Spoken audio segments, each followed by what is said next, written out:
श्री निम्बार्क श्री हरिवास श्री परशुराम देवाचार्य जी को जीवन चरित्र। आचार्य चरण के पास महंत जी आए और उन्होंने उनकी सत्संग सुन के कहा, प्रभु बोले आप ज्ञान और वैराग्य की बातें तो इतनी उत्कृष्टतम करते हैं, लेकिन आपके आचरण में ये बात नहीं है। उनको इस बात का संशय हो गया। संशय मिटाने के लिए आचार्य चरण गुफा में चले गए। दोनों वहां भजन करने लगे। वहां पे लाखा बंजारा आया और आपके वहां पे अमित वैभव पुनः हो गया। वहां पे छत्र चंवर सिंहासन सबको देख के महंत जी को अपनी गलती का एहसास हुआ और आके क्षमा मांगने लगे। प्रभु में पहचानी नहीं चरण नख मनि जोत, क्षमा कीजिए आज दिन संशय हो न दोत। हे प्रभु, मैं आपकी शरण ग्रहण करता हूँ। मैं आपकी चरण नख मणि का प्रकाश, आपका प्रभाव पहचान नहीं पाया, इसलिए मैंने आपके ऊपर संशय कर दिया। अब आप मुझे क्षमा कर दीजिए और क्षमा करने के साथ साथ मुझे किसी के भी लिए संशय हृदय में न उदय हो, ऐसी कृपा कीजिए। हे भगवान, मुझ पे कृपा कीजिए। इस प्रकार से दोनों पुनः आचार्य पीठ पे आए। उधर जब लाखा बंजारा, लाखा ने दो पत्नी बिहाई, भ्रमणशील रीति चली आई, मिले न मिले भरोसा नाही, रोय पीट के विदा कराही। एक बार लाखा बंजारा, टाड़ा लाद के भली प्रकारा, ले गुजरात मार्ग निह कंटक, चला तो वह बड़ तियने किय संकट। चलहु जो बिहड़ बन मही मग चाले, मम बापा का डाड़ा हाले, मग में मिले बाप अरुमाई, 300 मिली मोहियो सिराई। लाखा ने कही बहु समझाई, यही मग डाकू मिले जो आई, तियने जिद करी नहीं मानी, बाप मिलन मिसकी हट ठानी। लाखा बंजारे की 2 शादियां हो चुकी थी, तो उसके 2 पत्नियां थी, एक बड़ी और एक छोटी। लेकिन इनका जो स्थायी निवास नहीं होता था लाखा बंजारा का, ये भ्रमणशील इनकी रीति थी। ये पूरे भारतवर्ष में घूमते रहते थे। इसलिए पुनः गुरुदेव से कब भेंट हो न हो, इस प्रकार से उन्होंने बड़े विरह युक्त होके आचार्यों से विदा ली, आगे गए। कुछ समय बाद एक बार की बात, लाखा बंजारा गुजरात राज्य की तरह एक निष्कंटक रास्ते से जा रहे थे। तो जहां भी इन बंजारा का पड़ाव डलता था, वहां पे एक बहुत ऊंचे बांस पे ध्वजा बांध दी जाती थी। तो घोर जंगलों में वो ध्वजा दूर दूर से दिखाई देती थी। ऐसे प्रत्येक पड़ाव पे सबके लिए वो ध्वजा होती थी। अब वहां पे आगे चले तो घोर जंगल में उसकी बड़ी पत्नी को अपने पिताजी की दूर से ही ध्वजा दिखाई दी। वो इस बात को समझ गई कि यहाँ पे मेरे पिताजी का पड़ाव डला हुआ है। लेकिन जिस रास्ते, वो भी गुजरात देश को जा रहे थे और इधर लाखा बंजारा भी गुजरात देश को जा रहे थे। दोनों का रास्ता अलग अलग था, लेकिन वो काफी दूरी होने पर बीच का रास्ता पार करके उनसे मिलना होता अगर उधर जाते हैं तो उस बिहड़ जंगल में देख के वो जो बड़ी पत्नी थी वो जिद कर गई, बोले मुझे इसी रास्ते से जाना है जहाँ पे मेरे पिताजी की ध्वजा फहरा रही है, क्योंकि भ्रमणशील होने से कई वर्षों तक आपस में इनका मिलन नहीं होता है। तो वो पिताजी से मिलने के लिए बहुत ज्यादा उत्कंठित हो गई और जिद कर बैठी, बोले मुझे पिताजी के पास मिलना है, यहाँ से जंगल में होते उस रास्ते पे चलेंगे तो पिताजी से मिल जाएंगे, इससे मुझे बहुत सुख शांति मिलेगी। तो लाखा जी ने बहुत समझाया, बोले देखो ये घोर बिहड़ जंगल है, इसमें डकैत लोग रहते हैं और अपने प्राणों पे संकट आ सकता है, इसलिए ऐसी जिद मत करो। जो निकंटक रास्ता है, बोले इसी रास्ते पे अपने को चलना चाहिए। लेकिन बड़ी पत्नी ने अपनी जिद पे अड़ी रही, इस जिद पे अड़ी रही कि बोले आप भले जाओ, मैं तो अकेली ही जाऊंगी, लेकिन पिताजी से मिलके रहूंगी। तब लाखा मजबूर हो गया और उसी मार्ग में घोर जंगल में होके जिसपे उसके पिताजी की ध्वजा फहरा रही थी, उस मार्ग पे आने लगा। तिय बस हो तिह मग चले, साड़ो लाकी नाल, मीणा डाकू ने किया आक्रमण विकराल। यह मूड भेड़ भई अति भारी, युद्ध हुआ कचुकाल अपारी। डाकू ने लाखा को मारा, लाखा ने गुरुदेव पुकारा, श्री गुरुदेव सबन के स्वामी, सुनी पुकार उर अंतरयामी। एक शिष्य संग लेत ही काला, जा पहुँचे सांडोल तुनाला। मग में मिली रीछ की मादा, जपटी श्री गुरु और प्रमादा। पकड़ ले शिष्य ने ऐसे, बाज जपट पक्षी को जैसे। श्री गुरुदेव छड़ी ले छुआई, निद्रा बस करी दई महाई। आप पहुँचे घटनास्थल माही, सेवक का शव पड़ा तहाही। पत्नी के बस में होकर के वो लाखा बंजारा उस मार्ग पे चला जहाँ सांडोला की नाल है, और वहां रास्ते में डकैतों ने उन पे आक्रमण कर दिया। डकैतों ने आक्रमण कर दिया तो दोनों तरफ से युद्ध होने लगा।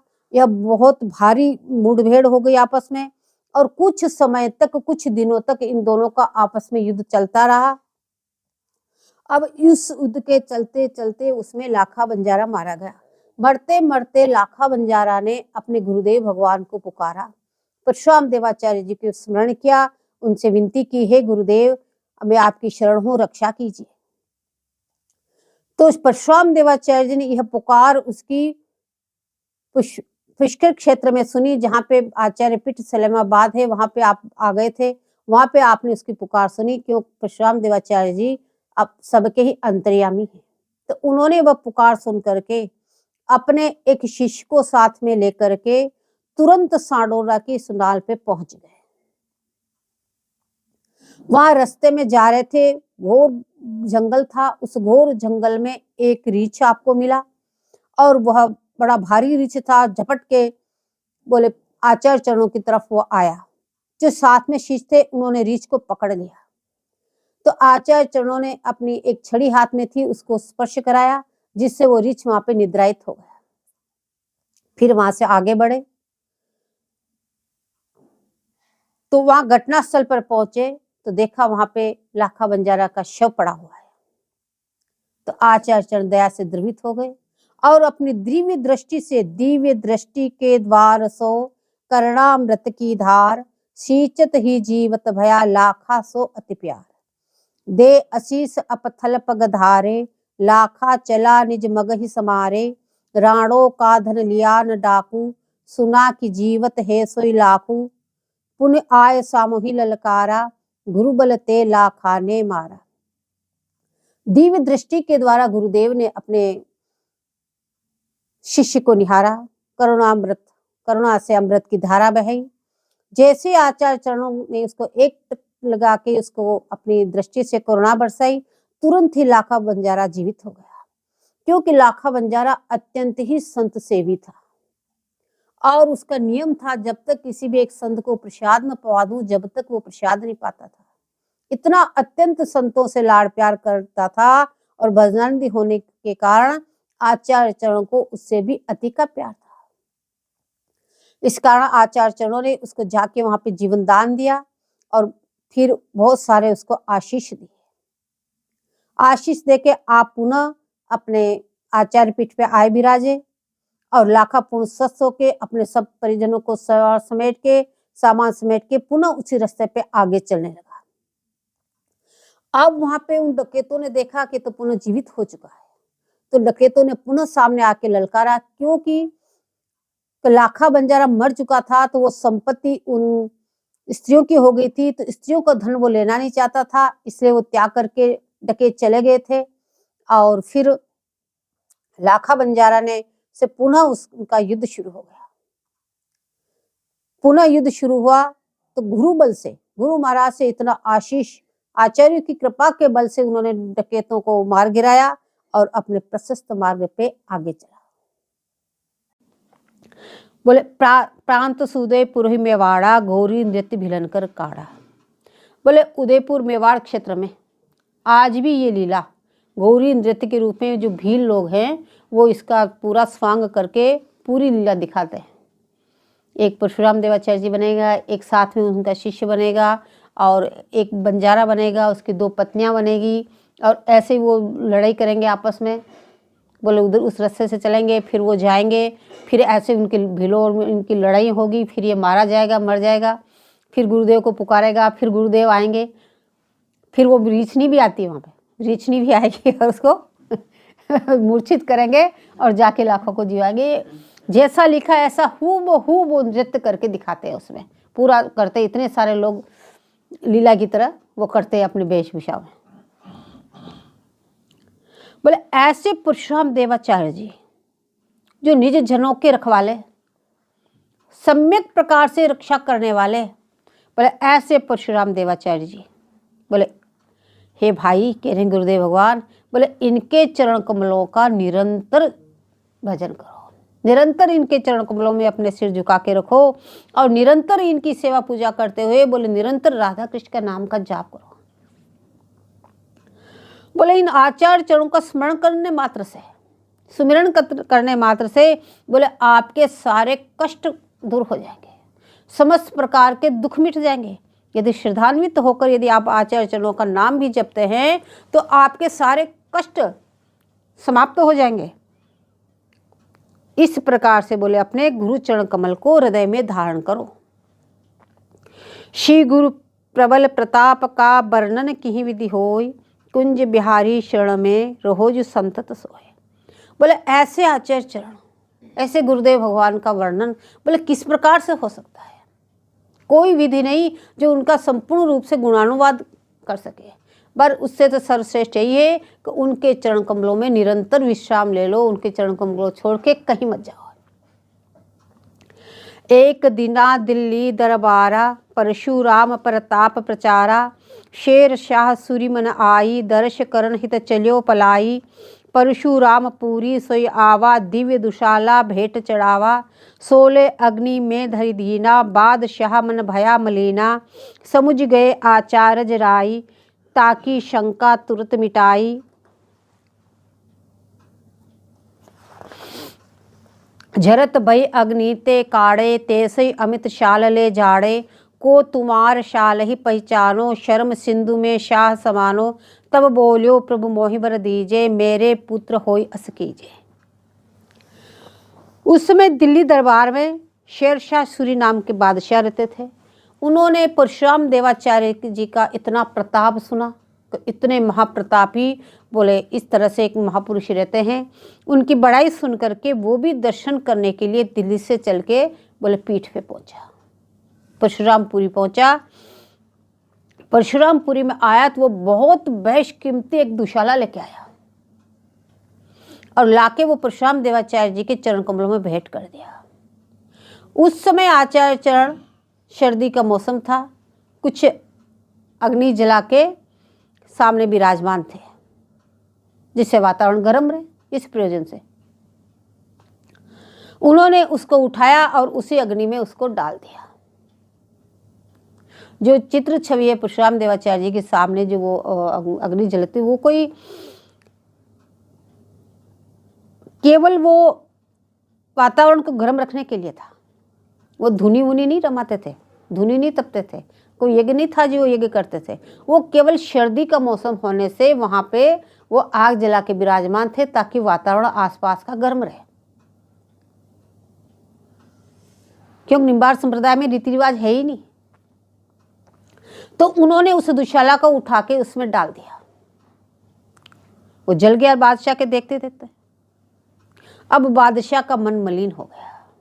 बोले अरे मैं तो क्या समझ के लेके आया था, इतने बड़े महापुरुष हैं तो इसकी कीमत समझेंगे, लेकिन मन में उसका मलिन हो गया। करे ये तो कोरे बाबा जी रहे, उठा के इसको जला दिया, इसकी कीमत नहीं जानी। उसका मन इस प्रकार से अंदर से मलिन हो गया। बोल के उसने कुछ नहीं कहा, केवल उसका मन खिन्न हुआ। आचार्य चढ़ा अंतर्यामी। परशुराम देवाचार्य जी महाराज समझ गए कि ये सोच रहा है। समुझ गए आचार्य राई, ताकि शंका तुरंत मिटाए। समझ गए, बोले ये इस शंका में डूब गया, क्यों इसका दुशाला मेरा ये व्यर्थ बर्बाद हो गया। जरत भई अग्नि ते काढ़े। अब पहले तो इतने सर्दियों के दिनों में महात्माओं के आश्रम में इतने बड़े बड़े लकड़ जला के रख देते, जैसे समय मिला जाके बैठते हो, हाथ सेक लो। और नहीं तो वो इतना जंगल था, इतने पेड़ के पेड़ सूखे पड़े रहते, जलते रहते। अब वो जैसे अग्नि जल रही थी और उसने जो मन खिन किया और उस अग्नि को जलाने के लिए, ऊंचा नीचे करने के लिए पास में चिमटा भी होता है, अंगीरे को इधर उधर करने के लिए। तो चिमटा रखा हुआ था। आपने उस चिमटे से अग्नि में से हजारों दुशाले निकाल निकाल के ढेर लगाया, अमित शाल। और तैसे ही अमित शाल ले झाड़े, उसमें से अग्नि से निकाल निकाल के बाहर ढेर लगा दिए और बोले, को तुम्हार शाल ही पहचानो। तुम जो दुशाला लेके आए थे वो इनमें से कौन सा दुशाला है, पहचान के ले लो, क्यों खिन होते हो। ऐसा सुनते हुए समझ गया कि मेरे हृदय की बात ये जान गई, इसलिए ये लीला गई। तो बोले, शर्म सिंधु ते शाह समानो। बोले शर्म के मारे नीचे गर्दन करके बोल नहीं निकला, बड़ी हिम्मत करके बोला, बोले प्रभु मुझे क्षमा करो, लेकिन आपसे एक विनती है। बोले क्या? तब बोलियो, प्रभु मोहिबर दीजिए। अब आपका प्रताप जान चुका था। बोले आप सर्व समर्थवान हैं, आप क्या नहीं कर सकते, सब कुछ कर सकते हैं। ऐसा आपका प्रताप जान चुका था तो जान के बोला कि मेरे पुत्र होई अस कीजिए, मेरे कोई संतान नहीं है हे प्रभु, इसलिए ऐसे वरदान दीजिए कि मेरे एक पुत्र हो जाए। पुत्र हो न वरदान दे, कहा न आवऊं फेर, काल पाए पुत्र ही हुआ, अति प्रसन्न ही घेर। उसको पुत्र होने का वरदान दे दिया और कह दिया आज के बाद मेरे पास दोबारा कभी मत आना, जाओ तुम्हें पुत्र तो हो जाएगा लेकिन दोबारा लौट के मेरे पास कभी मत आना।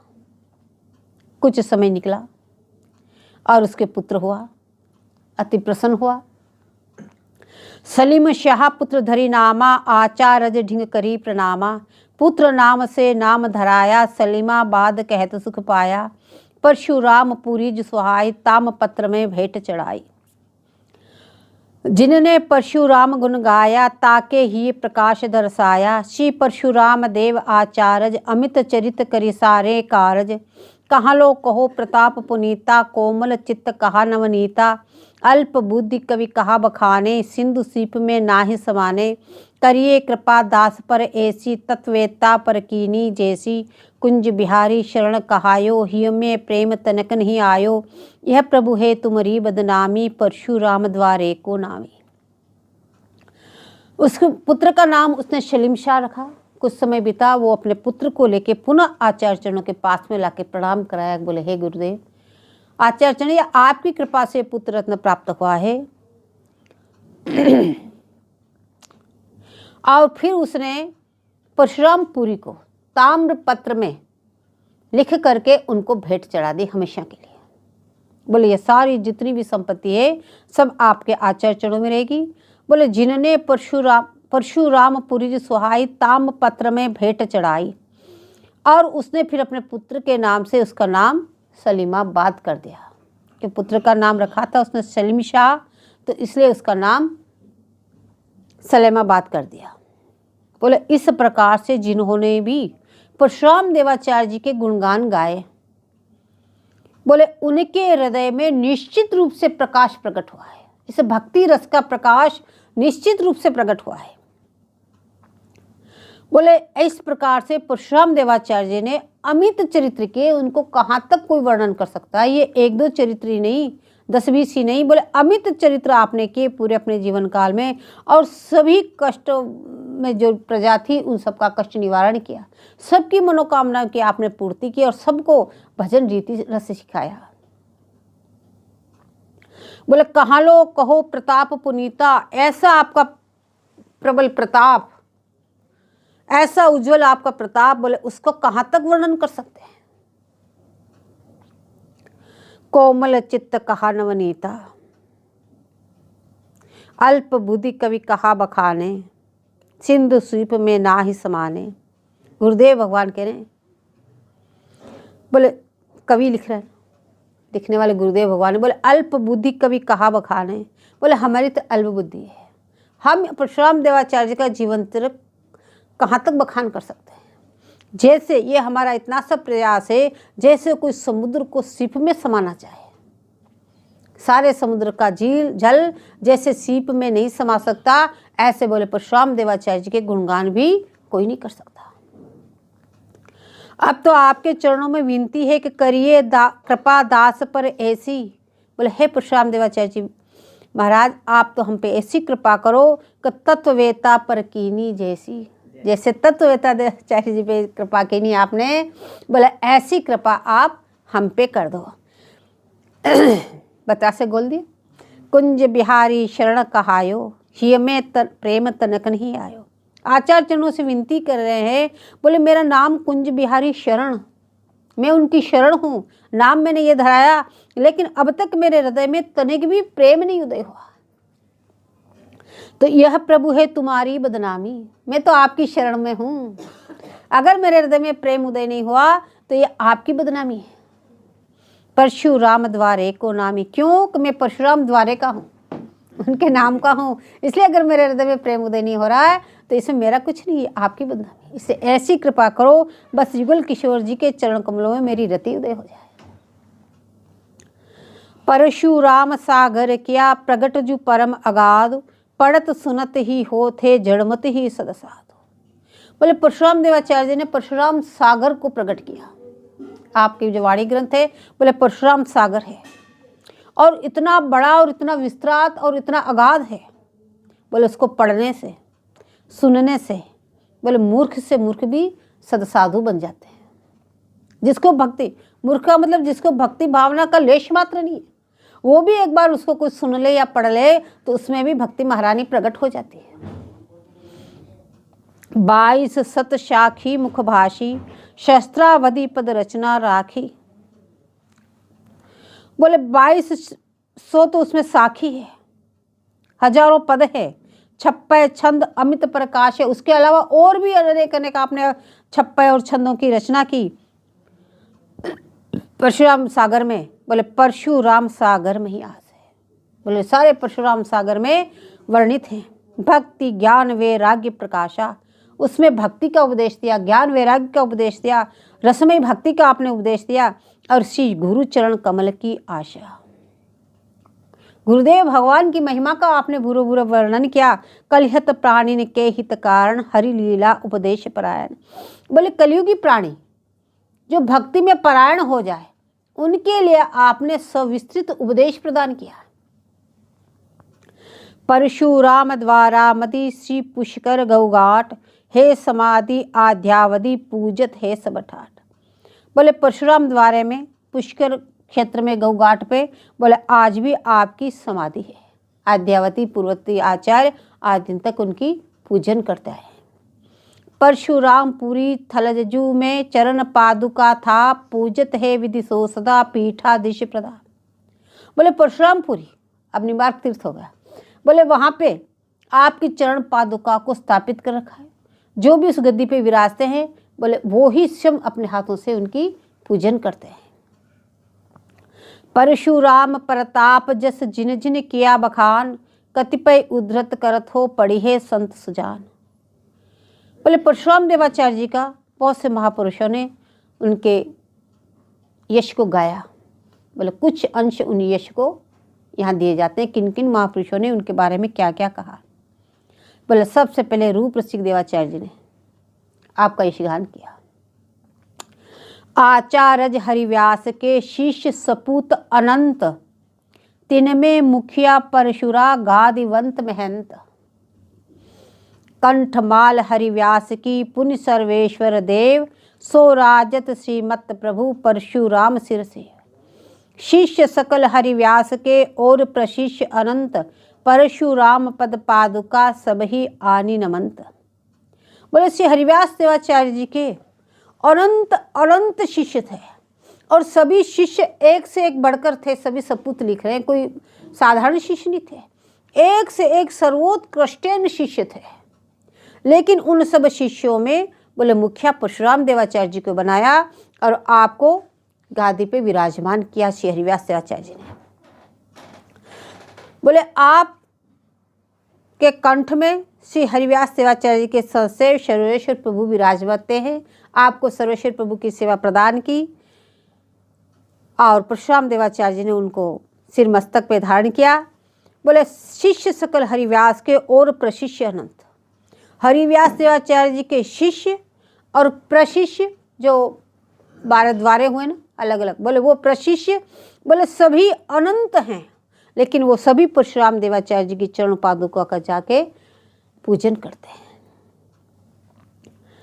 अब श्री गोस्वामी श्री नाभा स्वामी जी लिखते हैं भक्तमाल में परशुराम देवाचार्य जी के लिए कि ज्यों चंदन को पवन, निम्ब पुनि चंदन करही, बहुत काल तम निविड़ उदय दीपक जो हरही। श्री भट्ट पुनि हरिव्यास संत मार्ग अनुसरई, कथा कीर्तन नेम रसन हरिगुण उचरई। गोविंद भक्ति गद रोग गति, तिलक दाम सद वेद्य हद, जंगली देश के लोग सब परशुराम किए पार्षद। बोले जैसे चंदन का वृक्ष, मलयागिरी पर्वत पे एक ही वृक्ष है चंदन का, वहाँ हजारों वृक्ष नहीं। मलयागिरी चंदन पे मलयागिरी पर्वत पे चंदन का एक ही पेड़ है और वो इतना दिव्य सुगंधित है, उस पे बड़े बड़े भुजंग लिपटे रहते हैं, कोई भी उसके पास जा नहीं सकता। लेकिन मलयागिरी के आसपास जितना भी जंगल है, उस चंदन की पेड़ के खुशबू से जितने भी जंगल में जितने पेड़ हैं सारे में चंदन की खुशबू आती है। और वो जो दूसरे पेड़ हैं, तो कहने एक दूसरे को छोड़ो, जो चंदन को पवन निम्ब पुनि चंदन करही, नीम के पेड़ में भी चंदन की खुशबू आती है। नीम की खुशबू बहुत तीव्र होती है, लेकिन वो भी चंदन की खुशबू धारण करे। जो आज अपने पास चंदन आता है तो उसकी हवा से जो दूसरे पेड़ों में चंदन की खुशबू है वही है। मलयागिरी चंदन पे जो उस पे चंदन का पेड़ है, उसका तो चंदन कोई प्राप्त कर ही नहीं सकता। हाँ, किंबा कहीं उसकी टहनी सूखी हो, कहीं गिरी हो, किसी वही महापुरुष जो उन कंदराओं में गुफा में भजन करते हो उनके पास होती है। एक उसी की ओरिजिनल जो लकड़ी थी, तो उधर राजस्थान क्षेत्र में एक महात्मा के पास थी, वो भजन करते थे। जब श्रीनाथ जी यहाँ से पधारे तो रास्ते में वो मिले, तो वो उन्होंने श्रीनाथ जी को भेंट चढ़ाया। वो आज भी अक्षय तीज के दिन वही चंदन घिस के उनके लगाया जाता है।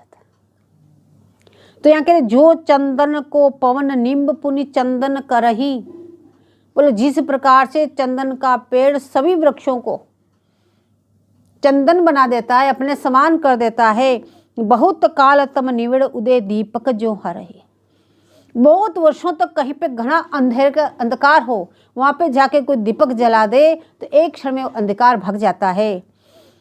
बोले इसी प्रकार से परशुराम देवाचार्य जी ने, बोले श्री भट्ट पुनि हरिव्यास संत मार्ग अनुसरहि, बोले उसी प्रकार से परशुराम देवाचार्य जी ने ऐसे देश में वहां गए जहाँ पे भक्ति भावना का लेश मात्र नहीं था। उस क्षेत्र में जाके सबको भक्ति भावना प्रदान की, अपने समान उनको सबको भजन बताया दिया। बोले श्री भट्ट पुनि हरिव्यास संत मार्ग अनुसरहि, बोले श्री भट्टदेवाचार्य जी और हरिव्यास देवाचार्य के मार्ग का अनुसरण करते हुए कथा कीर्तन नेम रसन हरि गुण उचरे, निरंतर कथा कहना, सत्संग करना, उन कीर्तन करना, सबको नियम बताना, ऐसे ठाकुर जी की सेवा करो, ऐसे करो, और हरि का गुणगान गाना। बोले निरंतर उचरे गोविंद भक्ति, सबको गोविंद भक्ति प्रदान करके गद रोग संसार रूपी इस रोग से उनको छुटकारा दिला के कंठी और तिलक धारण करा दिया। बोले कहाँ पे ये सब कहाँ कर दिया? ऐसे जो निम्ब कहाँ थे जिनको चंदन बना दिए? तो कह रहे हैं कि जंगली देश के लोग सब परशुराम किए पार्षद। जंगली देश जहाँ परशुरामपुरी है उसमें, यानी वहाँ के लोग भक्ति भावना को तो जानते नहीं थे, भजन क्या होता है इसको भी नहीं जानते, भक्ति क्या होती उसको भी नहीं जानते। तो कहने भक्ति भावना जिसमें भक्ति भावना का लेश मात्र नहीं है, बोले उन लोगों को आपने ठाकुर जी का पार्षद बना दिया, कितनी बड़ी बात है। तो कह रहे हैं कि जंगली देश के लोग, तो वो नाभा स्वामी जी कह रहे हैं कि राजस्थान के लोग कैसे हैं? बोले जंगली देश के लोग, क्योंकि उनमें भक्ति भावना का लेश मात्र नहीं था, और वहाँ पे जाके आपने भक्ति की पताका फहरा दी। तो बोले जंगली देश के लोग, और वो ऐसे नहीं फहराई साधारण, बोले उन सबको भगवत पार्षद बना दिए। अब प्रियादास जी महाराज आपका गुणानुवाद करते कि राजसी महंत देखी गयो को अंतलेन, बोलियो जो अनंत हरि संगी माया टारिये। उसी का वर्णन कर रहे हैं। जो वो महंत जी आए, बोले आप तो इतनी ज्ञान वैराग्य की कथा कहते हैं लेकिन इतनी माया से लिप्त रहते, ये कथनी करनी अलग अलग क्या बात है। उसी प्रसंग को विस्तार से वर्णन कर रहे हैं कि राजसी महंत देखी गयो को अंतलेन, बोलियो जो अनंत हरि संग माया टारिये। बोले आप तो इस तरह से उपदेश देते हैं ज्ञान वैराग्य का, और आपके साथ इतनी, ये आपको शोभा नहीं देता कि इतने माया से आप लिप्त रहते हैं। बोले अच्छा चलो उठ के चले, उठी संग वाके त्यागी पहिरी कोपिनंग, एक कोपिन धारण करके गए, कुछ भी नहीं लिया साथ में, सर्वेश्वर प्रभु और कौपीन लेके गए, बैठे गिरी कंदरा में लागी ठोर प्यारी है। एक गुफा में जाके विराजमान हो गए, भजन कर रहे हैं। तहाँ बनी जारो आए संपत्ति चढ़ाए दई, दई और पालकी हूँ महामा निहारी है।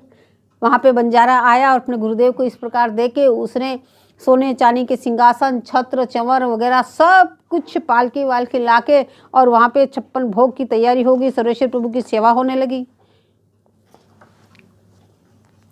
ये देखा उन महंत जी ने तो झाय लपटायो पाए भावर में न जानियो कछु, आन्यो उर माज आवे प्राण वार डारी। बोले हे गुरुदेव भगवान, मैं तो आपके चरण में लिपट के क्षमा मांगने लगा कि मैं आपके हृदय को भाव को जान नहीं पाया, केवल बाहरी चीजें देख के मेरे से अपराध हो गया, इसलिए आप मुझे क्षमा कीजिए। वास्तव में आपकी रहनी पे तो मैं अपने तन मन प्राण वार के फेंकता हूँ। अब एक मंडन कवि जी है, उन्होंने परशुराम देवाचार्य के कुछ गुणानुवाद किया कि परशुराम महाराज ने हरिराधा गुण गाय, कोटिन जीवन को दियो होवे मुक्ति बताए। बोले परशुराम देवाचार्य जी ने युगल किशोर जी का गुणगान गाते हुए बोले करोड़ों करोड़ों जीवों को जीवन मुक्त होने की रास्ता बता दिया। नवो खंड जानत सकल जस छायो ब्रह्मांड, परशुराम महाराज को जप तप तेज अखंड। बोले 9 खंडों में, पूरे भारतवर्ष में 9 खंड जितने हैं पूरे संसार, बोले इसमें आपका, बोले ये छोड़ो, पूरे ब्रह्मांड में आपका यश छा गया। बोले परशुराम देवाचार्य जी का जप, तप और तेज, कितना वो भजन करते थे, कैसे अखंड विराजित रहते थे। बोले उसका प्रताप सारे ब्रह्मांडों में फैल गया। जिन्होंने जगत जमाए दिए सकल धर्म के काज, परशुराम महाराज से परशुराम महाराज। बोले जिन्होंने सारे संसार को तैयार कर दिया युगल किशोर जी के पास जाने के लिए। ऐसे परशुराम देवाचार्य जी महाराज, तो बोले परशुराम देवाचार्य जी हैं, हम और किसकी उपमा दे सकते हैं। परशुराम महाराज से तो परशुराम महाराज, बस इनके अलावा और किसका नाम ही ले सकते। ऐसे तो वही थे अपने आप में। बोले परशुराम यह नाम नर मुख बोलहूं एक बार, कहत पार सब होंगे भवसागर के पार। एक बार भी कोई परशुराम देवाचार्य जी का नाम उच्चारण कर लेता है, बोले निश्चित रूप से, बोले सच्चे रूप से हम कह रहे हैं आपको को निश्चित इस संसार सागर से पार हो जाएगा। चित चाह्यो फल हाथ दे, सेवक कियो सनाथ, परशुराम की गाथ के चलत संत जन साथ। बोले जो हृदय चाहता था, जिसके हृदय में जो चाहना थी, और कह रहे मुझ जैसे सेवक को तो परशुराम देवाचार्य जी ने सनाथ ही कर दिया, भक्ति रस का दान करके। बोले इनकी कहाँ तक गुणानुवाद करें। बोले निरंतर अमित संत इनका गुणानुवाद करते हुए चलते रहते हैं। हम एक छोटे से मुख से कहाँ तक वर्णन करें। इक मुख से कहिए कहा, महिमा परम विशेष, परशुराम महाराज के गाय सखत गुणशेष। बोले परशुराम देवाचार्य जी का इतना प्रताप, इतना वो सब कुछ, बोले इनका गुणानुवाद कौन कर सकता है। इतनी इनकी महिमा, इतना इनका पराक्रम। बोले परशुराम महाराज के समान तो वही थे। बोले इनका गुणानुवाद तो शेषनाग भी नहीं कर सकते।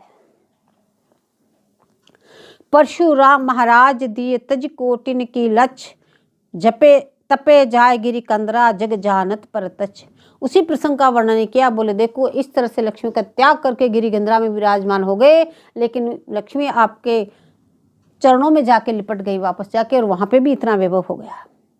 हय गज रथ सुखपाल फिर कंचन झर सरसाय, परशुराम के चरण सो लगी लक्ष्मी आय। बोले ये लक्ष्मी उनके चरण कमलों में इस तरह से लिपटानी रहती, जहां जाते वहीं पे भी इतना वैभव हो जाता। फल पाहूं सेवक सकल चरण ध्यान धरी आज, संत महंतन के भय परशुराम सिरताय। बोले आज भी जो आपके चरण कमलों का जो ध्यान करता है, बोले उसके समस्त मनोकामना की पूर्ति होती है। निश्चित रूप से उसको वो फल प्रदान होते हैं, उसके अंदर भक्ति महारानी प्रकट होती है। बोले जितने भी संत महंत जितने भी थे, सबके शिरोमणि परशुराम देवाचार्य जी बन गए। फल मंगल के होत नित दुख दरिद्र सब खोत, परशुराम महाराज की यह जागति जग ज्योत। कियो सलेमाबाद में अपन रहन को थान, परशुराम दूजे भय प्रगट भूमि में भान। बोले इस प्रकार के सबके मंगलमय फल प्रदान करते हुए, सबको सुख शांति प्रदान करते हुए, सबके मंगलमय फल देते हुए, दुख रूपी दारिद्र्य को नष्ट करते हुए, बोले सारे संसार को सुखी किया। बोले आपने सलेमाबाद में अपना पीठ की स्थापना की। बोले जैसे पहले परशुराम जी थे रामावतार में, बोले उसके बाद में ये दूजे परशुराम देवाचार्य जी बन गए। उसी तरह से आपने सबका कल्याण किया। गणानंदा जी कहते हैं तिनके पाठ विराज के परमानिधि श्रीमान, पदवी को पदवी दई मुनिवर कृपा निधान, अगम पदार्थ सुगम किए भाषा हित विस्तार, हरिगुण चरितन सुर सरित महाधीर मत मौन, तहा नमित नरपति कहे कहो बड़ाई कौन, जीव दया हरि धर्म हित रचो सवे सुखदान, श्री पुहकर दिशि विदित नित साध संत सन्मान। बोले तिनके पाठ विराजे, हरिव्यास देवाचार्य जी की गद्दी पे बोले आप विराजमान हुए। परम रामाचार्य जी, परम सहेली जी, बोले पदवी को पदवी दी। बोले पहले से पदवी थी उनको, और पदवी को पदवी दी मुनिवर कृपा निधान। निरंतर युगल किशोर जी का गुणगान गाते हुए सभी को भक्ति रस का ज्ञान देते हुए, प्रत्येक जीवों पे दया कीनी, जीव दया, और किसके लिए? इस भक्ति रस का दान देके सब पे कृपा कीनी। बोले ऐसे परशुराम देवाचार्य जी का बोले कहाँ तक हम गुणगान कर सकते हैं। अब राघव दास जी महाराज आपका गुणानुवर्णन करते हैं और कहते हैं कि मलिया ढिंग बहुवृक्ष वात सुचंदन कीना, ले हरि नाम मशाल अंधेरा अग हरि लीना, भक्ति नारदी भजन कथा सुनते मन राजी, श्री भट्ट पुनि हरिवास कृपा सतसंगति साजी। बोले जैसे मलियागिरी के पास में जितने भी पेड़ हैं, मलियागिरी पे एक चंदन का वृक्ष है सिर्फ, और उसके पर्वत के आसपास में जितने भी दूसरे पेड़ हैं, चाहे वो बबूल हो, चाहे नीम हो, चाहे किसके भी हो, वो सारे पेड़ वो अपनी हवा से उन सब में चंदन की खुशबू कर देता है, और वो सारे पेड़ चंदन की रूप में लाए जाते हैं। बोले ऐसे मलिया ढिंग बहुवृक्ष वात सु चंदन की ना, उसकी हवा मात्र से सब चंदन हो गए। बोले एले हरि नाम मशाल अंधेरा अग हरि लेना। बोले हरिनाम की मसाल जलाई और इस प्रकार से भक्ति का दान दिया, जैसे घने जंगल, अंधकार के जंगल में कोई दीपक जला दे कैसा प्रकाश हो जाता है, कोई रोशनी कर दे कैसा प्रकाश हो जाता है, इस तरह से आपने हरिनाम की मसाल जला के और सबके पापों को नष्ट करके सबके हृदय में प्रकाशित कर दिया। जंगली देश के लोग इसीलिए कहा कि वो सब पापमय थे, उनके अंदर प्रकाश नहीं था, तो आपने हरिनाम रूपी उनके अंदर प्रकाश प्रवलित कर दिया। बोले श्री नारद भगवान की भजन कथा सुनते मन राजी। बोले उनके अनुसार श्री भट्टदेवाचार्य जी पुनि हरिव्यास कृपा सतसंगति साजी। बोले श्री भट्टदेवाचार्य जी महाराज और श्री हरिव्यास देवाचार्य जी महाराज की कृपा से उनके भजन बन को आगे बढ़ाते हुए बोले भगवंत नाम औषधि पिवाय रोग दोष गति कर दीना। ठाकुर जी के नाम रूपी औषधि पिवा करके और ये विषय वासना रूपी रोग को नष्ट कर दिया। बोले अजमेरा के आदमी परशुराम पावन किया। ऐसे वहाँ के जो लोग थे बोले उनको आपने पावन कर दिया, पवित्र कर दिया, सबको हरि भजन परायण कर दिए।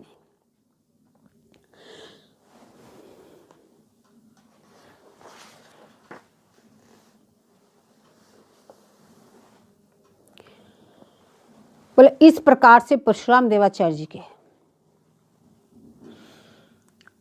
बहुत सारी महिमा का वर्णन किया। सनकादिक सेव्य शिक्षम का श्री सर्वेश्वर भगवान राधा कृष्ण स्वरूप से प्रकट होकर परशुराम देवाचार्य से बातचीत किया करते थे। एक दिन की बात, नाग पर्वत पे आप विराजमान हुए और आचार्य सर्वेश्वर प्रभु श्री कृष्ण रूप में प्रकट होकर आपके पास में आके विराजमान हो गए और बातचीत कर रहे थे। यानी साक्षात प्रकट होकर परशुराम देवाचार्य से सर्वेश्वर प्रभु बात करते थे और प्राय नियम था, जहाँ भी एकांत में बैठ के भजन करते वहीं पे सर्वेश्वर प्रभु प्रकट होकर पास में चले जाते और दोनों आपस में बातचीत करते रहते। तो एक दिन की बात, नाग पर्वत पे आप विराजमान थे और वहीं पे आप बातचीत कर रहे थे, लेकिन कुछ दर्शनार्थी उसी समय आ गए। पता चला आचार्य नाग पर्वत पे बैठे विराजमान है, तो वो वहां जाके दर्शन करने के लिए आगे बढ़े। उनको आते देख ठाकुर जी ने सर्वेश्वर रूप से होने की इच्छा प्रकट की। अब वो लोग आ रहे थे तो ठाकुर जी ने कहा कि भाई वो तुम्हारे दर्शन करने के आ रहे हैं, इसलिए मैं मंदिर में जाता हूं। बोले इसका सविस्तार यहाँ इसमें वर्णन कर किया जा रहा है। अब ये सविस्तार वर्णन, जय जय श्री हरिव्यास।